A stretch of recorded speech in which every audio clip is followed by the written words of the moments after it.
अस्सलाम वालेकुम। मेरा नाम है ज़ीशान उस्मानी। हमारी चलो चलो की सीरीज़ चल रही है और आज सोचा कि आप लोगों को इस सीरीज़ का असल मकसद बता दिया जाए। बहुत ज़्यादा कमेंट्स आते हैं, बहुत ज़्यादा ईमेल्स आती हैं, बहुत से लोग सवाल पूछते हैं, अजीब व गरीब किस्म के तबसरे करते हैं, तनकीद करते हैं। तो थोड़ी सी मुख्तसर इस पर बात कर लेते हैं। देखिए, तनकीद का हमेशा नुकसान होता है। आपका सरदस्त नुकसान ये हो गया कि आज हम कोई और कंट्री डिस्कस करने से की बजाय मुख्तलिफ़ मुल्कों पे बात करेंगे और बात करेंगे कि इस सीरीज़ का असल मकसद क्या है। इस सीरीज़ का मकसद ये है कि आप लोग बाइज़्ज़त तरीके से अपनी ज़िंदगी गुजार सकें, बाइज़्ज़त तरीके से रोज़गार हासिल कर सकें, बाइज़्ज़त तरीके से इस दुनिया में सर उठा के जी सकें। कोई तरीका आपके पास हो कि अपने घर वालों की, अपने मुल्क के लोगों की, सबकी मदद कर सकें, पाकिस्तान को अपने पैरों पे खड़ा कर सकें, पाकिस्तान को IMF और वर्ल्ड बैंक के भीख के चुंगल से निकाल सकें। हमने बहुत कोशिश की, बहुत ट्रस्ट किया हुक्मरानों के ऊपर कि वो ये काम कर दें, लेकिन 75 साल में नहीं कर सके। अब हमें ही अपने मुल्क के लिए कुछ करना होगा। अगर घर के अंदर एक फ़र्द काम ना कर रहा हो और घर में आग लग जाए तो सब बैठ के तमाशा नहीं देख सकते। किसी न किसी को बाहर जाके फायर ब्रिगेड को कॉल करनी पड़ती है, पानी की बाल्टी लेकर आनी पड़ती है, पाइप से पानी डालना पड़ता है। हम सब बाहर जाने वाले वही लोग हैं जो बाहर जाके घर पे लगी हुई जो आग है उसको बुझा रहे हैं। जो अंदर लगी हुई आग है वो भी, और जो घर के बाहर लगी हुई आग है वो भी। देखिए, जब हम पैसा कमाने जाते हैं ना, तो अपनी माँ को भी छोड़ के जाते हैं, अपने बाप को भी छोड़ के जाते हैं, अपनी बीवी बच्चों को भी छोड़ के जाते हैं। मुल्क भी माँ होता है। इसकी बुलवतनी के ऊपर सवाल नहीं उठाना चाहिए। माँ को छोड़ के, जब सगी माँ को छोड़ के जाते हैं, बिल्कुल से मुल्क को छोड़ के जाते हैं, उसका कहीं से मतलब ये नहीं है कि पैसे वापस माँ को नहीं भेजेंगे, कि माँ का ख्याल नहीं करेंगे या माँ से कोई दुश्मनी हो गई है। हमारी बदकिस्मती ये है कि हमारे मुल्क में इस्लाम का लेक्चर उन लोगों से सुनना मिलता है जो तरावियों की नमाज़ छोड़ के पीने पिलानों की मजलिस में बैठे होते हैं, और हुब्बुल वतनी का लेक्चर उनसे सुनने के लिए मिलता है जो रिटायरमेंट के बाद एक दिन भी मुल्क में नहीं रहते, जिनके बच्चे भी मुल्क से बाहर पैदा होते हैं, जिनके बच्चे पढ़ते भी मुल्क से बाहर हैं, जिनके इलाज भी मुल्क से बाहर होते हैं, और जो खुद भी मुल्क से बाहर चले जाते हैं, लेकिन हमें वो हुब्बुल वतनी का लेक्चर दे रहे होते हैं। मेरा एक दोस्त है अब्दुल्ला, वो कहता है हुब्बुल वतनी उस स्वीट डिश का नाम है जो उमरा के दस्तरखान पर खाने के बाद सर्व की जाती है। गरीब मफलूकुल हाल फाकाज़दा लोगों ने इसका नाम सुना हुआ है, देखी हुई नहीं है। मेरा दोस्त एक बात और कहता है अब्दुल्ला, वो कहता है सबसे ज़्यादा भारी जेब दुनिया के अंदर खाली जेब होती है, उसके साथ चला नहीं जाता। देखिए, हमारे मुल्क में कितने ऐसे लोग हैं जिन्होंने पाकिस्तानी पासपोर्ट के ऊपर 125 मुल्क घूमे हुए हैं। कितने ऐसे लोग हैं जो किसी मकाम पर पहुंच गए हैं और आपके साथ बैठ के यूट्यूब के ऊपर आपसे बात कर रहे हो, आपको समझा रहे हो, आपके लिए किताब लिख रहे हो, आपके लिए ब्लॉग्स लिख रहे हो, आपके लिए कोर्सेज़ बना रहे हो। हम मुसलसल तनकीद करते रहते हैं। मैं पढ़ने पढ़ाने वाला आदमी हूँ। जब किताबें लिखने का शौक़ हुआ, किताबें लिखनी शुरू की लोगों ने, तो लोगों ने बोला जी आजकल कोई किताबें नहीं पढ़ता, आप ऐसा करें, आप वीडियो बनाइए। वीडियो बनानी शुरू की तो लोगों ने बोला क्या वीडियो बनाने के लिए बैठ गए हो, कोई डेटा साइंस पढ़ा दो, कोई इमर्जिंग टेक्नोलॉजीज़ पढ़ा दो। वो कोर्सेज़ पढ़ाने शुरू किए अल्नाफे के ऊपर, तो लोगों ने बोला जी आपने तो नोट छापने शुरू कर दिए, आप पैसे ले रहे हैं। वो सारे कोर्सेज़ फ्री कर दिए। इमर्जिंग टेक्नोलॉजीज़ का चैनल है हमारा, वहाँ पर तमाम कोर्सेज़ फ्री पड़े हुए हैं। डिजिटल मार्केटिंग का है, अमेज़ोन का है, अमेज़ोन बिज़नेस का है, डेटा साइंस का है, ब्लॉकचेन का है, AI का है। तो वहाँ कोई पढ़ने के लिए नहीं आया। अल्नाफे पे पैसे देके 44,000 स्टूडेंट्स थे मेरे, वहाँ पे 1,000 बच्चों ने भी वो कोर्स नहीं देखा। फिर लोगों ने बोला इतनी पढ़ाई का क्या फ़ायदा, यहाँ तुम ईंट उठाओ तो 3 डेटा साइंटिस्ट निकलते हैं, तो आप मुल्क के करिकुलम के ऊपर काम करो, बच्चे इतने सारे आ रहे हैं। उसकी करिकुलम की किताबें लिखना शुरू की तो तनकीद शुरू हो गई। अपने तौर पर हम पूरी कोशिश कर रहे हैं कि जितना ज़्यादा नफ़ा बख्श बन सकते हैं उतना नफ़ा बख्श बन जाए इस मुल्क व कौम के लिए, इन बच्चों के लिए। आपने फ़ायदा नहीं उठाना, ना उठाइए, लेकिन तनकीद ना करें। हमारी खाल तो कुछ मोटी हो गई है, तनकीद का अल्हम्दुलिल्लाह इतना ज़्यादा असर नहीं होता, लेकिन आपके गलत उल्टे सीधे कमेंट्स देख के, वायरल फेसबुक पोस्ट देख के बहुत से लोग इन चीज़ों से मुतनफ़िर हो जाते हैं। उनके दिलों में आप एक शक का बीज बो देते हैं। जो डाउट है ना, जो कन्फ्यूजन है, जो शक है, इससे बड़ी दुश्मनी दुनिया में और कोई नहीं है। आपको किसी से दुश्मनी करनी हो तो उसके दिल में किसी चीज़ का शक डाल दो, बस he is set for this all life. वो ज़िंदगी में कभी बेचारा तमीज़ से सेट नहीं हो सकेगा। तो चलो चलो सीरीज़ से क्या प्रॉब्लम है। क्या आप लोगों को पता था कि ऑस्ट्रेलिया $10,000 दे रहा है कंस्ट्रक्शन वर्कर्स को वहाँ मूव होने के लिए? क्या आप लोगों ने कभी सुना था कि आप आयरलैंड के कोस्टल आयरलैंड में शिफ्ट हो जाएं तो गवर्नमेंट आपको $85,000 देती है?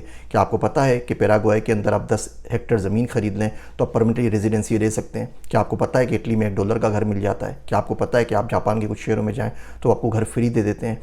क्या आपको पता है कि कौन कौन से मुल्क में कौन कौन सी अपॉर्चुनिटीज़ है, लोग कैसे रहते कैसे हैं, आपको नहीं जाना भैया आप नहीं जाएँ, कोई मजबूर तो नहीं कर रहा ना। आप 55 साल से ऊपर हैं बिल्कुल भी ना जाएँ, आप 20 साल से नीचे हैं बिल्कुल भी ना जाएँ, आप 20 से 55 के बीच में हैं तो भी नहीं जाएँ, आपकी मर्ज़ी, आप सुन तो लेना।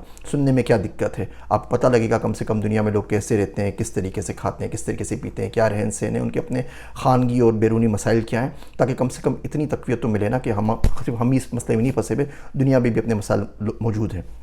और मैं तो यहाँ अमेरिका में जो मेरे दोस्त हैं जो कुछ कर सकते हैं पाकिस्तान में, मैं उनको बोलता हूँ भाई पाकिस्तान चले आओ। मेरी एक दोस्त है वेटरनरी डॉक्टर है, तो उसने ज़िंदगी भर वो मिलेनियर्स टाइप के जो लोग होते हैं उनके कुत्ते बिल्लियों को सर्व किया। पूरे पाकिस्तान में कुत्ते बिल्ली का एक भी हॉस्पिटल नहीं है। मैं बोलता हूँ भैया मैं इन्वेस्ट करूँगा तो पाकिस्तान चलिए, कुत्ते बिल्ली का हॉस्पिटल खोल ले, लोग हैं ना आपके पास, मार्केट मौजूद है ना। ये दुनिया बड़ी कैपिटलिस्ट सोसाइटी हो चुकी है। दुनिया में एक मज़हब के सबसे ज़्यादा पैरोकार हैं और वो है पैसा। तो पैसे के पीछे लोग भागते हैं। आज आप किसी को प्रूफ कर दीजिए कि आप पैसे को डबल कर सकते हैं, तो पूरा पाकिस्तान लाइन बना के आपके बाहर घर के बाहर खड़ा हुआ होगा। वो कुछ काज बेच के, सब कुछ गुर्दे बेच के ना पैसे ला के आपको दे देंगे। तो ये बड़ी कैपिटलिस्ट सोसाइटी और बड़ी हार्श रियलिटी है। इसको जितना जल्दी समझ लेंगे उतना बेहतर है। आप 75 साल से बोलते रहे चलो चलो निश्तर पाल चलो, चलो चलो लाड़काना चलो, चलो तो जाती उमरा चलो, चलो चलो बनी गाला चलो, चलो चलो डी चौक चलो, चलो यहाँ चलो, चलो वहाँ चलो। मैंने आपसे कभी इतराज़ किया? मैंने कभी आपको कुछ बोला? तो अब मैं जब चलो चलो कह के दुनिया के मुल्क आपको मुतारिफ़ करवा रहा हूँ तो आप किस बात का एतराज़ करते हैं? फिर गालियाँ देते हैं। और भाई गाली भी तो तमीज़ से दिया करो ना। बच्चे को गाली दी जाती है माँ की ताकि उसे गुस्सा आए, बुढ़ों को गाली दी जाती है बेटी की ताकि उसको गुस्सा आए, जवान को गाली दी जाती है बीवी की। आप मुझे इस उम्र में माँ बाप की गाली दे रहे हो। मेरे माँ बाप को मरे हुए अरसा हो गया, अल्लाह उन्हें जन्नत नसीब करे, मेरे पे क्या असर पड़ता है? आप बोलते हो हरामी हो, ये बात भी गलत है। सखर में आज तक वो लोग मौजूद हैं जो मेरे वालिद साहब के निकाह में मौजूद थे, जाके उनसे पूछ लीजिए। तो ये भी बिल्कुल बिला वजह का झूठ झूठ झूठ बांधते हो। इतनी ज़्यादा तनकीद का वक्त लेके कहाँ से आते हो भैया? दुनिया में मोहब्बत के लिए वक्त थोड़ा सा कम रह गया है, ऊपर से आप इतनी सारी नफ़रतें पाल लेते हो। खुद आपने कुछ नहीं किया, खुद आप ज़िंदगी में मुल्क से बाहर नहीं गए, ज़िंदगी में आपको कहीं का वीज़ा नहीं मिला या प्लेन से उतार दिया गया, और उसकी दुश्मनी आप आके पूरे मुल्क से निकालते हैं। आप बोलते हैं वहाँ पे कुछ नहीं हो रहा। एक साहब ने लंबा चौड़ा लेक्चर दिया कि अमेरिका में ये भी प्रॉब्लम है, ये भी प्रॉब्लम है, ये भी प्रॉब्लम है, बहुत सारी बोलेगा, और अमेरिका से बुरा कोई मुल्क नहीं है। तो मैंने उनसे पूछा हज़रत अमेरिका कितनी मरतबा कोई गए? तो कह रहे नहीं मुझे वीज़ा नहीं मिला था तो मैं अमेरिका नहीं गया, कभी नहीं गया ज़िंदगी के अंदर। मैं कहा ज़िंदगी में जिस चीज़ को आपने देखा नहीं है उसमें इतने बड़े बड़े लेक्चर आप दे कैसे सकते हैं ना? मतलब किस तरह आपको पता चलता है? पाकिस्तान में आप लोगों ने क्या उखाड़ लिया? पाकिस्तान के अंदर आपने कौन सी दूध की नहरें बह रही हैं? जो लोग खुश हैं बिल्कुल खुश रहें, आराम से रहें। जो बाहर नहीं जाना चाहते बिल्कुल भी बाहर नहीं जाए। लेकिन जो लोग बेचारे पिस गए हैं कसम पुरसी के अंदर, उनको तो निकलने देना।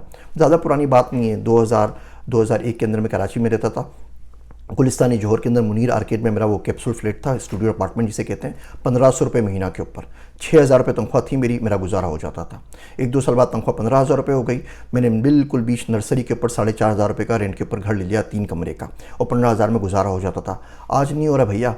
आज लाख वाला भी रो रहा है, 2 लाख वाला भी रो रहा है, 5 लाख वाला भी रो रहा है, उसका गुजारा नहीं हो रहा। इतनी ज़्यादा महंगाई हो गई है। हमारी आबादी देखें ना कहाँ पहुँच रही है। हम 350 मिलियन लोग होंगे 10-20 साल के अंदर। हमारे पास इतनी ज़्यादा यूथ है, 65% पाकिस्तान में यूथ है। 138.4 मिलियन लोग, 14 करोड़ बच्चा आपके पास से 15 से 29 साल के दरमियान अनस्किल्ड है, अनप्रोफेशनल है, अंडर एम्प्लॉयड है और अनएम्प्लॉयड है। वो बेचारा जाएगा कहाँ? वो चोरी चकारी नहीं करे, किसी को मारे नहीं, तो बेचारा पेट कहाँ से भरे? अगर उसके लिए चांस है, ये हम लोग 20-22 मिलियन पाकिस्तानी बाहर निकल जाते हैं, 2-2.5 करोड़, आपको ये 250-300 बिलियन डॉलर भेजेंगे साल का। आपके सारे दुख दर्द दूर हो जाएंगे। अब इनको जाने पे भी आप रोक रहे हैं, इनको भी आप डिमोटिवेट कर रहे हैं। ये सारे लोग जा ही रहे हैं ना। पिछले 1 साल में पाकिस्तान में 12 लाख लोग गए मुल्क से बाहर, तो 12 लाख वीज़े के ऊपर ही गए थे ना। उनको फरिश्ते तो आके उठा के लेके नहीं गए ना। वो लेके जाते हैं लेकिन वो अपने मुल्क के अंदर लेके आते हैं, मुल्क से बाहर लेके नहीं जाते। मुल्क से बाहर लेके जाएं तो क्या ही बात है, उनको भी सवाब मिले। तो उनको भी, तो वो भी वीज़ा मिल गए ना उन लोगों को, तो उनको भी जाने दीजिए। दुनिया में बहुत डिमांड है, दुनिया में लेबर की बहुत ज़्यादा शॉर्टेज है। आपको छोटा मोटा कोई भी काम आता है, यकीन करिए अल्लाह की ज़मीन बहुत वसी है, कहीं ना कहीं निकल जाए। अब दरख्त तो नहीं है ना कि जहाँ पैदा हुए वहीं मर जाएंगे। आग भी लग जाए तो जले हुए खड़ते हुए जलते रहेंगे और भाग के मूव नहीं करेंगे। अल्लाह ने टांगें दी हैं, अल्लाह ने हाथ दिए हैं, अल्लाह ने दिमाग दिया है। कहीं अगर मूव कर सकते हैं तो मूव कर लीजिए। आपने कहा कि आप मेरा यूट्यूब चैनल बंद कर देंगे, कर दीजिए बंद, लेकिन मैं रिकॉर्डिंग करके छोड़ जाऊंगा। थोड़ी सी ज़िंदगी रह गई है, बहुत सी गुजर गई है, थोड़ी सी रह गई है, ताकि आप ना देखें तो आपके बच्चे देख लें, और उनके बच्चे ना देखें तो उनके बच्चे देख लें। कहीं ना कहीं कोई ना कोई साल, 2 साल, 300 साल के अंदर किसी ना किसी को तो बात समझ में आ जाए कि जिस गिरदाब में, जिस शराब के अंदर हम लोग ज़िंदा हैं, वो हमें ज़्यादा दूर लेके नहीं जा सकता। मेरी तल्ख बातें सुनने का शुक्रिया। मेरे वास्ते दुआ कीजिएगा। मैं हूँ आप सबका ज़ीशान उस्मानी।